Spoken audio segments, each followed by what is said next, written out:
কেউ যখন আল্লাহকে খুশি করার জন্য কোনো একটা চেষ্টা করে, সেই চেষ্টাটা আল্লাহ সুবহানাহু ওয়া তাআলা অ্যাপ্রিশিয়েট করেন এবং সেটা কাফের হোক, মুশরিক হোক, আল্লাহ সুবহানাহু ওয়া তাআলা এটা কোরআনেও বলছেন যে, আল্লাহ সুবহানাহু ওয়া তাআলা তার জন্য যেটা লিখে রাখছেন কিছু না কিছু তার এফোর্ট এর রেজাল্ট আল্লাহ সুবহানাহু ওয়া তাআলা তাকে দেনই।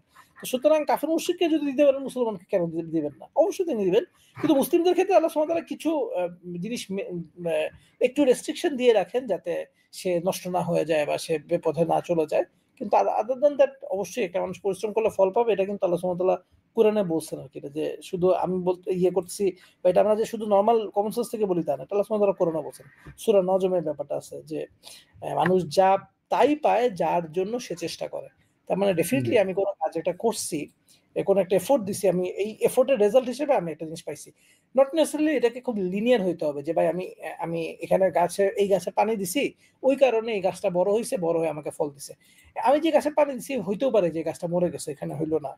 এই গাছটা ফল দিল না। বাট আমি যেহেতু গাছে পানি দিছি, আমি যেহেতু একটা এফোর্ট দিছি, আল্লাহ সুবহানাহু ওয়া তাআলা অন্য কোন না কোন জায়গা থেকে কোন না কোনভাবে আমাকে একটা ফল দিয়ে দিবেন। যেহেতু তুমি এফোর্ট দিছো সেহেতু তুমি যে জিনিসটা পাইছো ডেফিনিটলি এটার পিছনে কোন একটা এফোর্ট ছিল।